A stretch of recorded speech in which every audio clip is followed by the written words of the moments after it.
Welcome back to another Psych2Go video. Thank you all for the support you've given us. If you're curious about this topic, references are listed in the description below. Has anyone opened up to you about being depressed? If so, how did you respond?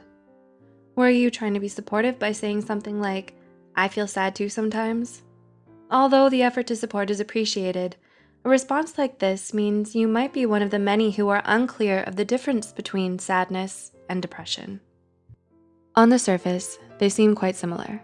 However, there are a number of important differences between them. Depression is defined, as per the American Psychological Association, as a mood disorder characterized by persistently negative feelings and changes in one's thoughts and behaviors. Over 25% of the global population suffers from depression, making it the most common mental illness in the world. Over 25%. That means approximately 1 in 4 people. A little sobering, isn't it? With that said, here are 6 important distinctions that may help improve your understanding of the differences between sadness and depression. 1. Sadness is an emotional reaction. Depression is a mental illness. Much like sneezing and coughing can be due to an irritant like pepper, but you don't have a cold. Similarly, you can feel sadness, but this doesn't always mean a diagnosis of depression. Sadness is a part of the natural and normal spectrum of a healthy human's emotions that all of us experience at times throughout our lives. Feeling sad is a normal response to hurt or distress, and it also comes and goes, fading when the trigger is no longer present. Depression does not come and go. It doesn't come up only in response to hurt and distress. It is simply present. Depression is one of the most misunderstood mental illnesses in the world, affecting over 16.1 million people in the US alone. 2. Sadness is brief. Depression is persistent. Because sadness is only an emotional state, it doesn't usually last very long. Most people feel sad about something for only a few hours at a time, and after that, it usually fades on its own. Depression doesn't. Depression is chronic, and a depressive episode can last up to months or even years at a time, especially if it's left untreated.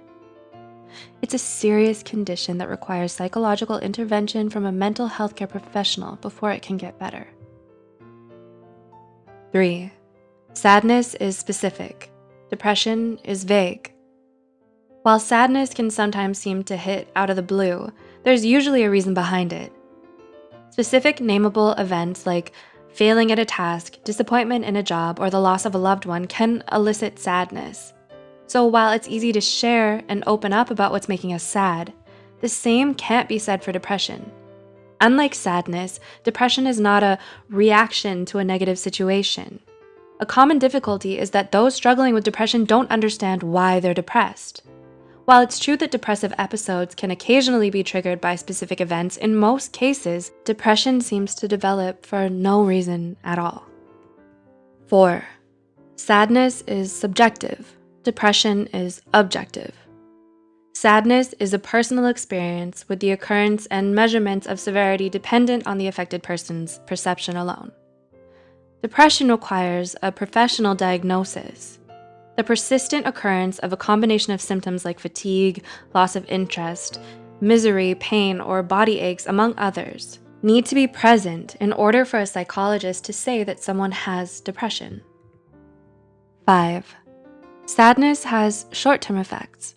Depression has long-term consequences. Sadness, as mentioned before, is brief, and it fades. So while you may call in sick for a day or decline invitations to go out once or twice, within a relatively short time, like a week, you'll start to get back to normal. You know your life hasn't significantly changed because you still have your regular job, and your life gets back on track. Depression can't be taken so lightly, as it affects all areas of a person's life. It can negatively and persistently impact everything from work performance to physical health to thought patterns. You may find it hard to feel good about yourself, experiencing feelings of guilt, worthlessness, and insecurity. This is why severe depression is often associated with self-harm and suicidal ideation. And 6. Sadness affects your mood. Depression affects your life.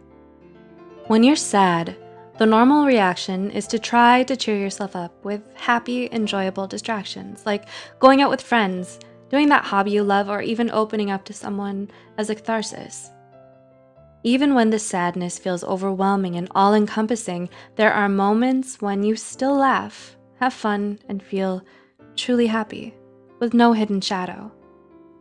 Struggling with depression, especially during a downward swing, however, isn't so easily dealt with. It can be hard to find enjoyment in anything, where even things you love seem pointless. Your personal battery feels virtually empty with not even enough energy to perform normal daily functions like work, school, or showering. Depression also disrupts normal eating and sleeping patterns. All these factors combined mean you'll likely end up staying in bed all day, feeling empty, hopeless, and alone. Knowing the difference between sadness and depression can do so much in helping your understanding of mental illness in general. There are so many harmful myths and misconceptions surrounding depression, like it's a choice, it's make-believe, and more. So educating yourself about it makes you more compassionate and understanding to those who may be struggling with it, including yourself. Does this video resonate with you? Is there someone you'd like to reach out to? If you're interested in learning more, watch our videos 5 Hidden Signs of Depression and 10 Things Depression Makes Us Do. The links are in the description below. Please like, share, and subscribe. With your help, Psych2Go can help further understanding for everyone.